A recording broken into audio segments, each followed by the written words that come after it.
Well, I had a successful independent film, Blue Ruin, 2 years ago, and I knew I had to use the momentum. I could not sit there and let the industry figure out I was a fraud, so I had to like just crank something out. And this is an idea that I've been thinking about for over a decade. I've been obsessed with this, with like a green room in a punk rock venue would be an awesome place to stage a film, a siege scenario, because you have this Mad Max aesthetic, and like you have like leather and mohawks and like crazy shit happening.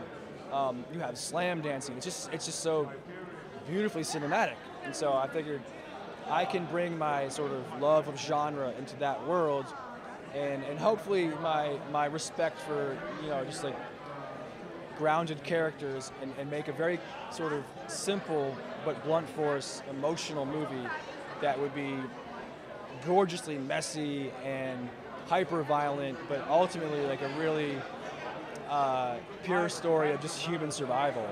I don't know where it came from, but I just sat down and it just wrote itself. So who was the most intense punk within the band? Who was the most what? Punk within the band. Tiger.